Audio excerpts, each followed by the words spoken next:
What the haters talking about?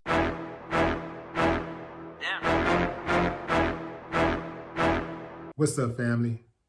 Across social media and in political speeches and ads are a whole bunch of lies, deceit, and words taken out of context to get you to panic so that you can vote for these suckers, these chumps, these corrupt individuals who do nothing for the people but everything for themselves. What are they up to right now?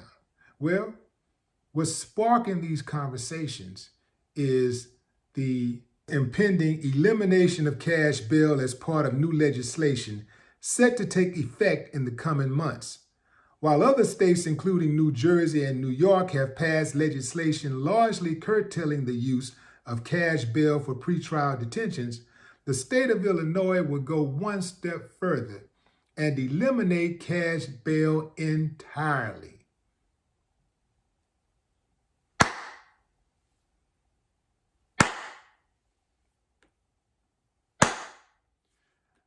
I'll get to why I'm clapping in a moment. But first, the law has been front and center in election campaigns. Some on social media have dubbed it the so-called PURGE law, likening it to the horror film The Purge, in which criminal activity of all kinds is allowed for 12 hours. Others have claimed it would lead to non-detainable offenses, which is a bold-faced lie.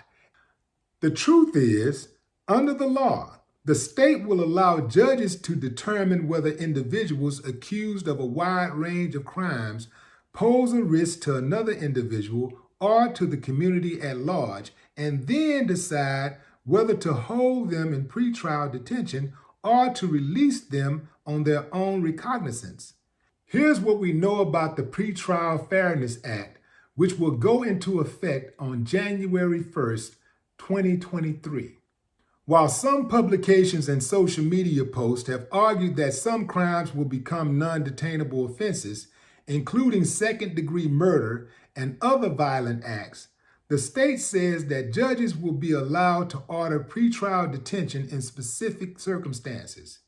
Detention only shall be imposed when it is determined that the defendant poses a specific real and present threat to a person or has a high likelihood of willful flight. A hearing will be required to determine whether a defendant poses that threat, and if the court finds that they do, then a judge will be required to submit their reasoning in writing under the perimeters of the legislation.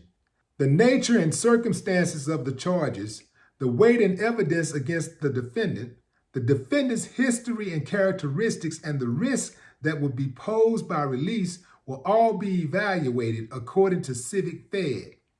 According to the legislation, the state will bear the burden of proof in cases required to present clear and convincing evidence that the defendant committed an offense that qualifies for pretrial condition, as well as to present evidence that would pose a real and present threat to the safety of others if released.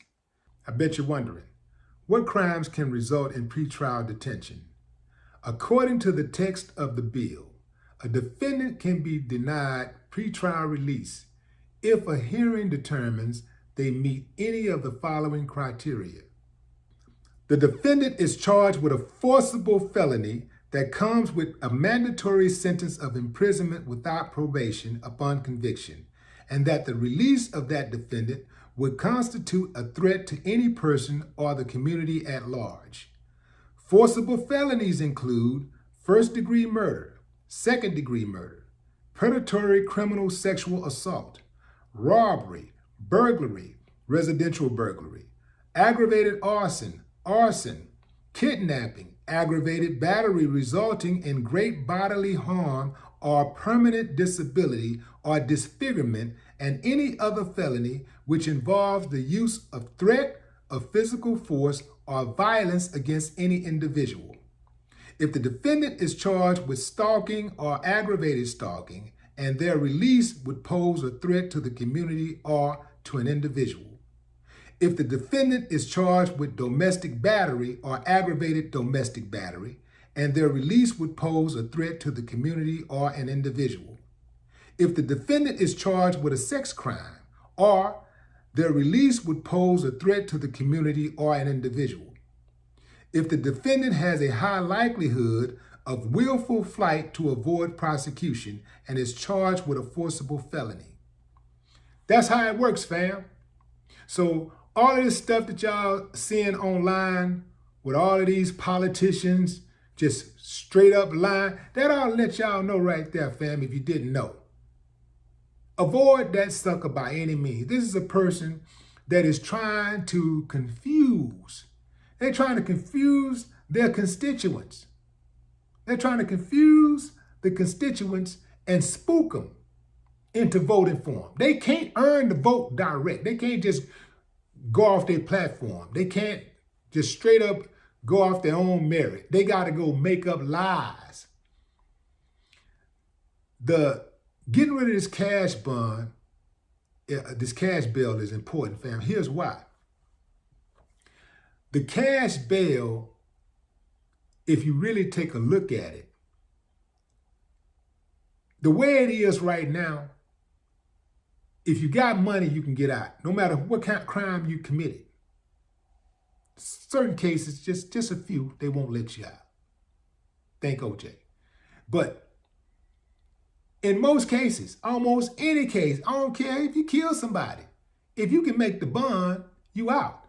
A lot of times they make the bond real high to deter a person from being able to get out, right? Because, you tell somebody to post $1 million.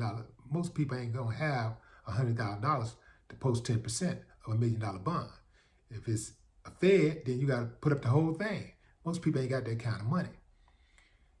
So basically, if it's really about protecting the people, if it's about protecting the public, then they just wouldn't give any cash bond to anybody. They wouldn't give a bail to anybody, right? They give a bail to you if you can afford it. So it's really not about protecting the public. This is why they let rapists out on the streets. If they can make bail, they let them out. This is about, this getting rid of this cash bail is about leveling the playing field. They got so many people who are just rotting in jail, sitting in jail for a year, 6 months, 2 years, sometimes even 3 years, waiting on trial because they can't afford bail. Bail may not even be, they probably don't even have to come up with but $1,000, but they ain't got $1,000. Trust me, fam, I've been there. They ain't got it. So they gotta wait. They gotta sit up in the jail and wait and wait and wait. So they're trying to get rid of all of these non-violent defendants, and say, hey, man, you still gonna have to go to court. You're gonna still have to go through the system or whatever, but we're just not gonna house you in this jail. We're not gonna just have you sitting here. We're gonna only have these jails available for our most violent criminals. That's why you see in these laws, they mention in all of these aggravated cases, murder, rape, assaults, and all that kind of stuff. So it's about to get real out there. Anybody that think they tough and they want to commit them type of crimes, they're going to really be amongst the people that do what they do.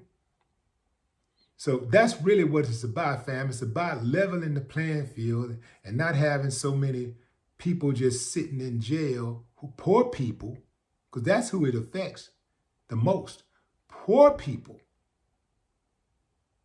Having poor people just sitting in jail waiting on trial because they can't afford bail. It's a hustle anyway. It should have never happened in the first place. It's all a hustle. If you're really talking about protecting the public, if there's a debate about all these people out here talking about, they're gonna just be running wild and people gonna be getting out of jail and da. People are already getting out of jail. People doing violent crimes already getting out of jail. It's just that the only ones getting out are the ones who can afford it. So It ain't a whole lot it's going to change, but it's going to level the playing field for those who can't afford those bails. Now, I know some of y'all can't understand that, and you don't want to understand it. You kind of like your privilege. You kind of like the fact that you can make bond and these people can't make bond. You got to watch it, fam, man. You got to watch these politicians, man. They sneaky. So you got all these lawmakers and politicians, politicians and members of law enforcement just flat out lying. Just like they did with the defund the police slogan. Just lie, just straight up lying about what it's going to do and what the purpose of it is. And most people they just ain't got the wherewithal to just do a little research and see for themselves what's going on.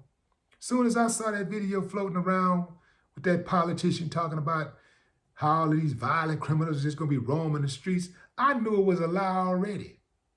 It don't work like that. But anyway, fam, do your homework. You ain't got to listen to me. No more talk. What the haters talking about?